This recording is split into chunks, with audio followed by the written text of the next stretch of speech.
awake or dreaming. Taking a few cautious steps towards the hospital door, he stumbled and struggled. He was almost there, though. Just a little more, and he would finally be free. His breathing had already turned heavy and labored. It was seconds in this hell. He called it home for the past 11 years. How could he not be nervous? The sliding doors pushed open, revealing a blinding light as he let out a deep sigh of relief. It shone so bright, so he almost couldn't believe it. He had stayed in the same hospital room for the past 1 decade, repeating the same agonizing actions daily. But in a lifetime, this had never happened before. Never could he ever imagine getting away. He didn't even know how he got to this hospital. Truth be told, he was a normal person, with a normal family, and had a normal life. Until he woke up one day in this devastating hospital room with bland beige walls and white curtains covering. The same nurse would walk in every day and give him antibiotics, asking him some question in a foreign language he barely understood. A lazy smile graced his pale face at the thought of escape, the smile lines around his lips only getting more noticeable from the mere. He moved towards the light with his heavy arm, but as soon as he was close to making contact, something pulled him back. There he laid, confused and terrified, his breathing getting more and more shallow by the minute. What was happening? He was so close to the end, so close to. Looking up with teary eyes, he picked himself up slowly and made his way towards the door once more. He couldn't give up now, not yet. The shining light wasn't about to slip from under his fingers, the light that needed to guide him home. His sore throat burned, he yelled over and over again. "Please, I need to go home! Let me go home!" he cried, his knees bucking and almost giving out. He choked on the salty tears as they streamed down his face. The light was getting dimmer as he approached it. He stopped dead in his tracks. Sadness engulfed him to the point where muscle. He groaned and wailed in despair, but no one heard. There was no one in this deadbeat hospital. His eyes screwed shut as he wrapped his arms around his tired body. The pain racking his heart shook throughout his whole, numb body. He was numb, and that's it. In his mind, he felt numb. His heart, his mental state, slowly but surely turning to insanity. His eyes closed, and his trembling body fell lifelessly to the floor. Yet again he was back in the same dull, beige room. He groaned loudly, looking around. He was still in the same dotted hospital gown as usual. Things seemed normal. The television screen in front of his bed showed exactly the same program that it does. Everything was just the same as any other regular day. He looked around to spot anything different, but nothing seemed too out of the ordinary.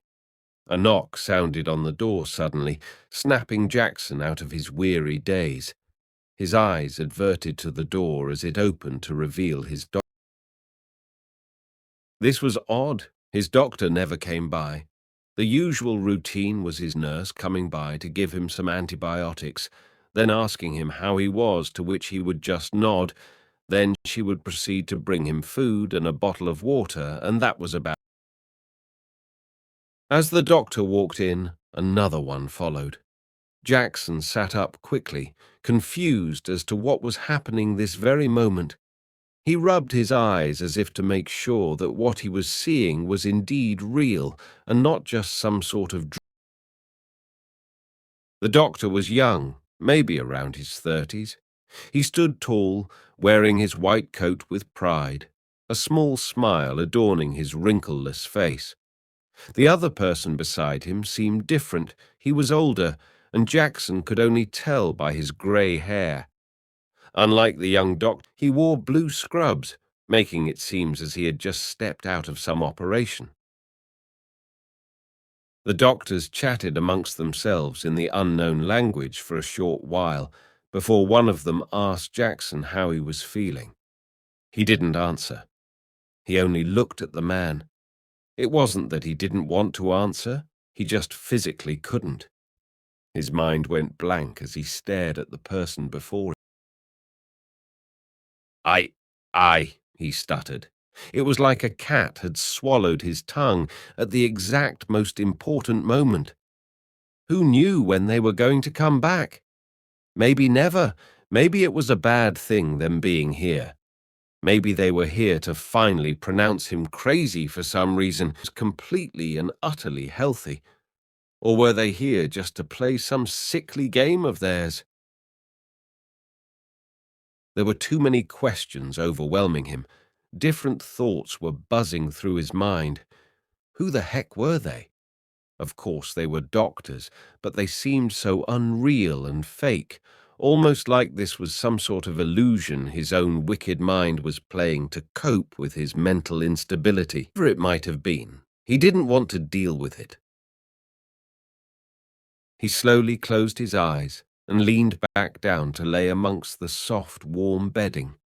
He screwed his eyes shut, hoping the doctors would disappear.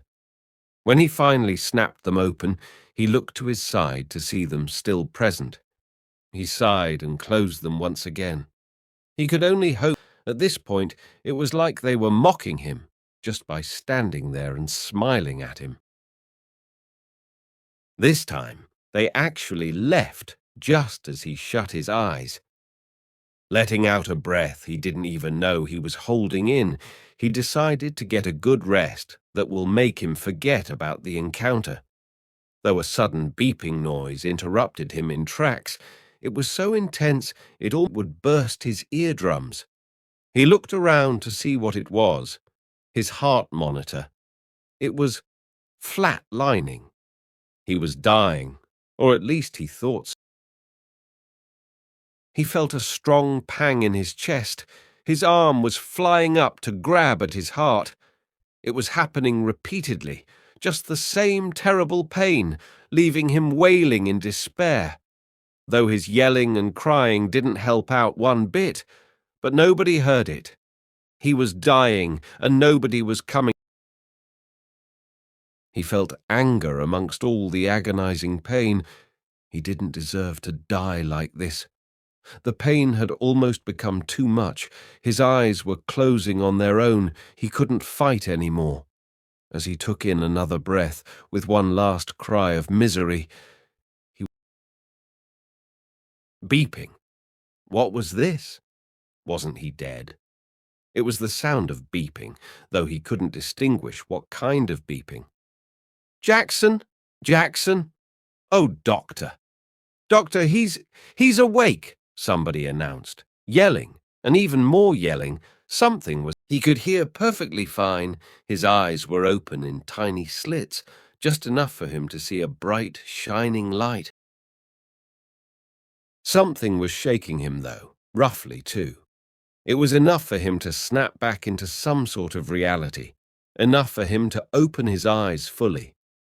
Just as they adapted to the glistening light, he could distinguish a mass of people in the small hospital room. Different doctors and nurses swarmed while somebody sat next to him, clutching his hand, his eyebrows scrunching as he tried to figure out the scene that was playing out before him. Who was this person? No woman next. Her head lifted, and just as his eyes caught hers, he felt relief. Jackson's mouth hung open as he took in the beautiful face of his wife, the one he hadn't seen since he had been admitted to this crazy hospital. His eyes watered as he grabbed onto her face, his weak hands caressed Amp's skin. He wiped her tears away as she continued to cry rivers. "Welcome back," one of the many doctors announced, making Jackson avert his gaze to him.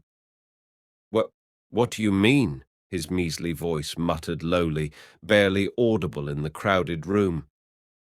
"Don't you remember?" another one asked, his head tilted. Jackson shook his head at his soulmate next to him. She looked at him, her eyes full of hopefulness and love. "You were in a car collision 11 years ago. You almost died today from heart failure, but your wife insisted on trying once again before we completely gave up on you," the doctor explained with a small smile on his face. "We almost lost you, but you fought through, and here you are," patting Jackson on the shoulder.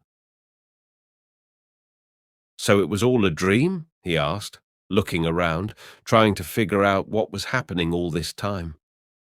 "What was a dream?" his wife asked, placing her loving hand on his cheek. He let out a deep breath before deciding that he would let it go. "Nothing. Nothing." He slipping her hand in his. "Let's go home," Jackson said. A stray tear escaped his eye.